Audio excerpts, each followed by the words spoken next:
saudara-saudari yang terkasih dalam nama Tuhan kita Yesus Kristus, pada saat ini kita akan mempelajari firman Tuhan dari Alkitab kita. Namun sebelum itu saya mengajak kita semua untuk membuka Alkitabnya dari 1 Korintus pasal yang kedua, ayat yang ke-6 hingga ayat yang ke-7.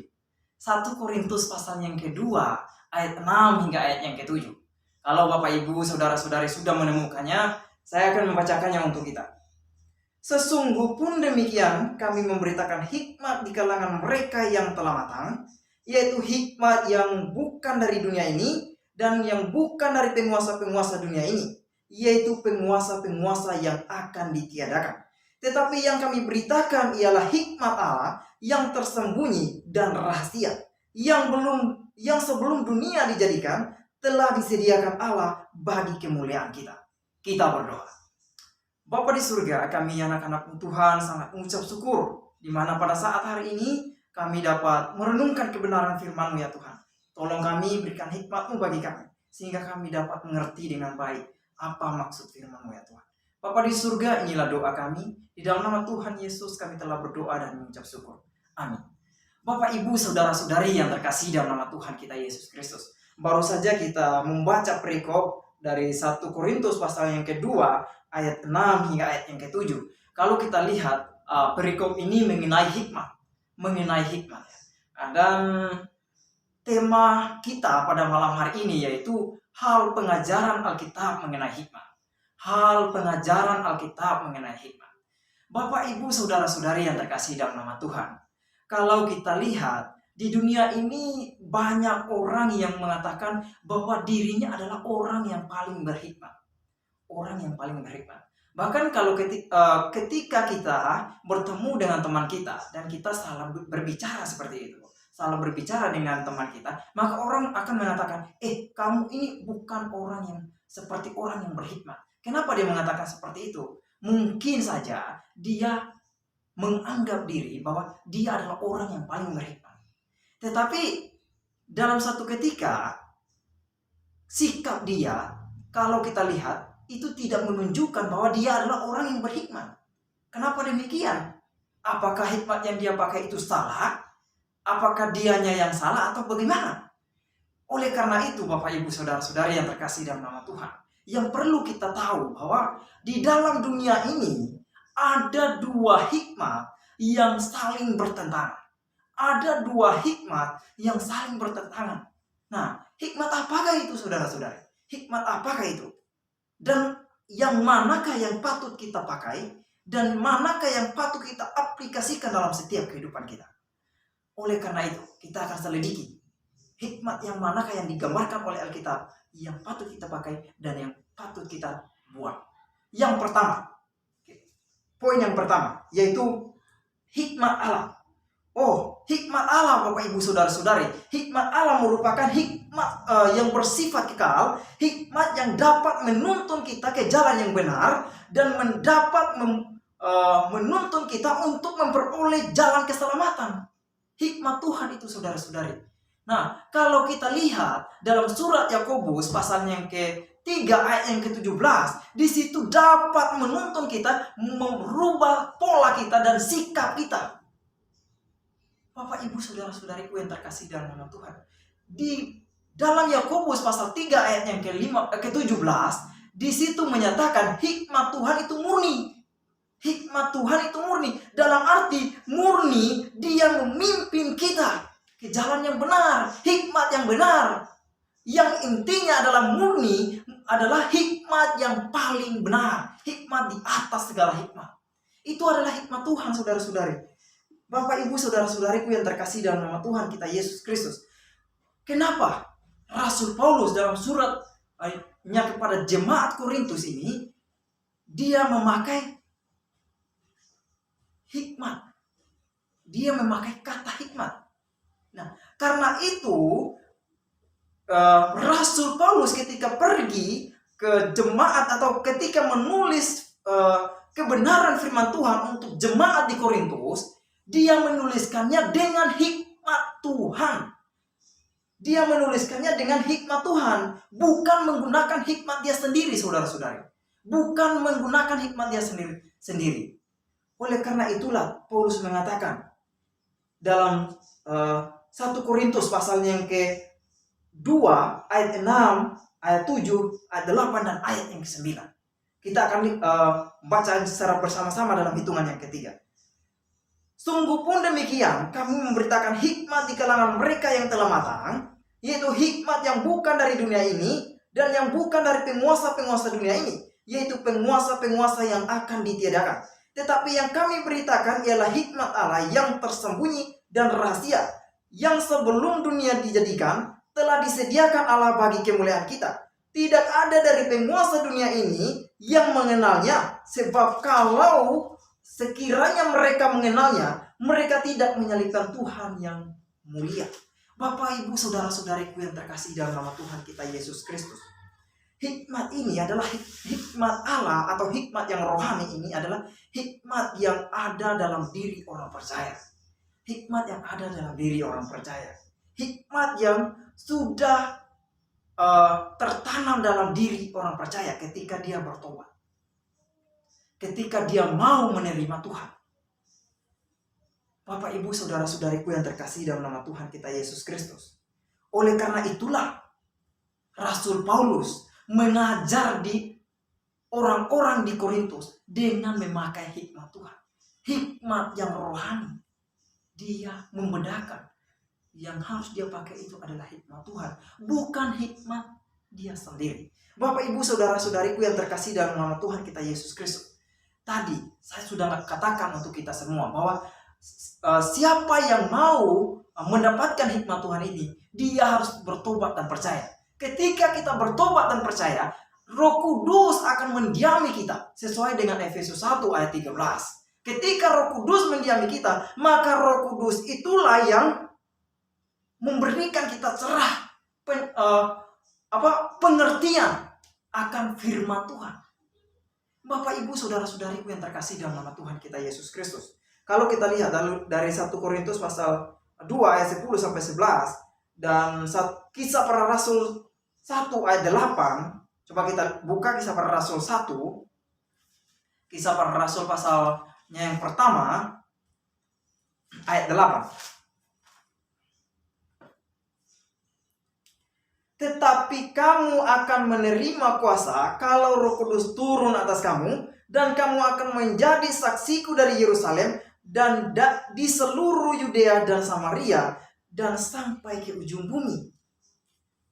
Bapak, Ibu, saudara-saudariku yang terkasih dalam nama Tuhan, ketika kita menerima Kristus, Roh Kudus akan diam dalam kehidupan kita, dalam diri kita. Roh Kudus akan berperan dalam kehidupan kita. Hikmat Tuhan ada dalam kehidupan kita. Bapak, Ibu, saudara-saudariku yang terkasih dalam nama Tuhan kita Yesus Kristus, yang menjadi agen satu-satunya hikmat yaitu hanyalah Roh Kudus. Tidak ada lain lagi atau sumber lain lagi yang menjadi agen Tuhan dalam hikmat yang benar ini. Tidak ada lagi. Jadi Bapak, Ibu, saudara-saudariku yang terkasih dalam nama Tuhan kita Yesus Kristus, bagaimanakah menurut kita? Hikmat Tuhan adalah hikmat yang sangat istimewa bagi kita. Hikmat yang dapat menuntun arah jalan kita ke jalan yang benar. Hikmat yang dapat membuat kita mendapatkan kepastian untuk masuk surga, mendapatkan keselamatan. Bapak, Ibu, saudara-saudariku yang terkasih dalam nama Tuhan kita Yesus Kristus, kalau kita berbicara mengenai hikmat ini, hikmat Tuhan ini adalah sangat-sangatlah baik bagi kehidupan kita, karena kita akan dituntun olehnya. Oh, saudara-saudariku yang terkasih dalam nama Tuhan, ada orang yang mengatakan seperti ini. Ketika dia ada masalah seperti itu, ada masalah atau problema dalam kehidupannya, lalu dia tidak dapat menyelesaikan permasalahan itu, namun ada keluarganya mengatakan, oh, kamu kurang berhikmat. Bagaimana menghadapi masalah demikian? Bagaimana menghadapi perkataan yang seperti itu? Apakah kita harus marah? Yang tentunya tidak. Kita tidak harus marah. Kalau orang mengatakan seperti itu kepada kita, kita harus tunduk, kita harus taat. Oh, dan lihat, apakah yang kurang dalam kehidupan kita? Oleh karena itu, kalau masih kurang kita berhikmat, makanya kita harus meminta kepada Tuhan Tuhan mengatakan dalam Yakobus, kita coba lihat dalam Yakobus. Yakobus, suratnya Yakobus pasal 1 ayat yang kelima. Kita akan bacanya secara bersama-sama. 1, 2, 3. Tetapi apabila di antara kamu ada yang kekurangan hikmat, hendaklah ia memintakannya kepada Allah yang memberikan kepada semua orang dengan murah hati dan dengan tidak bangkit-bangkit, maka hal itu akan diberikan kepadanya. Saudara-saudariku yang terkasih dalam nama Tuhan kita Yesus Kristus, Tuhan mengatakan, kalau engkau kekurangan hikmat, kalau kamu kekurangan hikmat dalam menghadapi setiap persoalan dalam kehidupan kamu, kamu harus meminta kepada Tuhan. Tuhan akan memberikannya kepada kamu. Kepada kita semua seperti itu. Tuhan akan memberikannya kepada kita. Bapak, Ibu, saudara-saudariku yang terkasih dalam nama Tuhan, itulah hikmat Tuhan. Hikmat yang membawa kita ke jalan yang benar.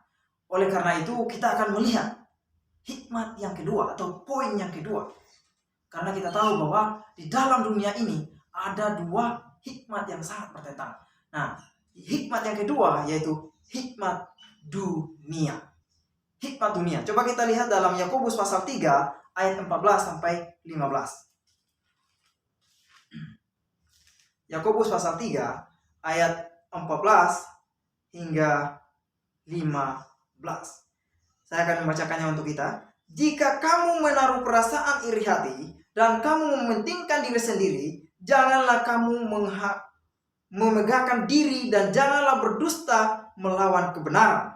Itu bukanlah hikmat yang datang dari atas, tetapi dari dunia, dari nafsu manusia, dari setan-setan. Bapak, Ibu, saudara-saudariku yang terkasih dalam nama Tuhan kita Yesus Kristus. Di sini Yakobus menyatakan bahwa jikalau kita hidup dalam dunia ini, hidup dalam hikmat, memakai hikmat dunia, kita akan menuntun, kita akan menuju hal yang salah. Kenapa mengatakan Yakobus mengatakan seperti itu? Karena Yakobus tahu bahwa hikmat dunia itu adalah hikmat yang lahir dari keinginan diri sendiri, bukan hikmat yang lahir dari Allah. Hikmat dunia itu hikmat yang datang dari iblis, hikmat yang lahir dari keinginan iblis. Itulah hikmat dunia. Hikmat dunia ini berlawanan dengan hikmat Allah. Hikmat dunia membawa manusia ke jalan yang tidak benar. Hikmat manusia tidak dapat menyelamatkan orang lain. Tidak dapat menyelamatkan kita. Tidak dapat menuntun kita ke jalan yang benar. Seperti itu. Bapak, Ibu, saudara-saudariku yang terkasih dalam nama Tuhan kita Yesus Kristus. Kalau kita lihat dengan teliti, dampak dari hikmat dunia ini sangatlah merusak kita, sangatlah membawa suasana yang tidak baik dalam kehidupan kita, sangat menuntun kita ke arah hal yang negatif. Bapak, Ibu, saudara-saudariku yang terkasih dalam nama Tuhan kita Yesus Kristus, kalau kita lihat orang-orang yang memakai hikmat dunia itu, orang-orang yang memakai hikmat dunia dalam setiap kehidupan mereka, itu adalah orang-orang yang mau dirinya diperhamba oleh iblis, mau dirinya diperhamba oleh hawa nafsunya sendiri. Kalau orang yang tidak menang dalam hawa nafsunya ini, melawan hawa nafsunya ini, dia adalah orang yang belum lahir baru.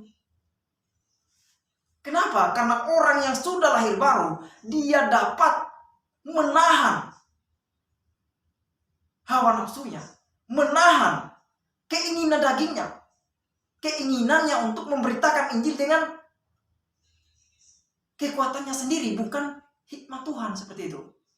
Bapak, Ibu, saudara-saudariku yang terkasih dalam nama Tuhan, kalau kita lihat orang-orang yang memakai hikmat yang tidak benar itu adalah seperti Herodes, Pilatus, orang-orang Farisi, yaitu Kayafas. Kita bisa lihat dalam Kisah Para Rasul pasal 3 ayat 17. Kita bisa lihat dalam Kisah Para Rasul pasal 3 ayat 17.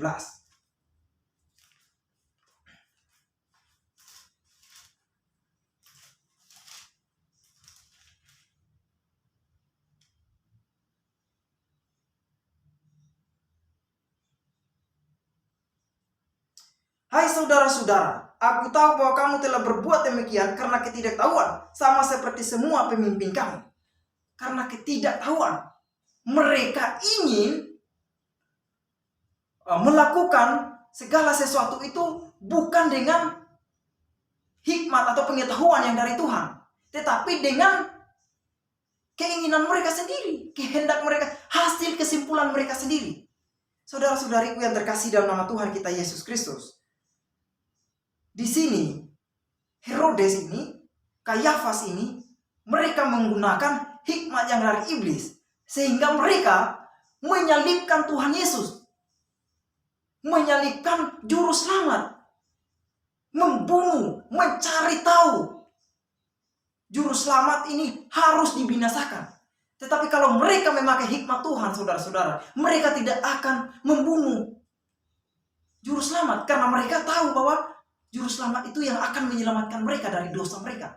Tetapi karena mereka menggunakan hikmat yang tidak benar, hikmat yang berasal dari dunia ini, mereka membunuh Yesus yang menjadi juru selamat mereka. Ini adalah hikmat yang membawa kepada kebinasaan. Hikmat yang akan lenyap bersama-sama dengan dunia ini, tidak bersifat kekal. Itu adalah hikmat dunia, saudara-saudariku yang terkasih dalam nama Tuhan kita Yesus Kristus. Kalau kita lihat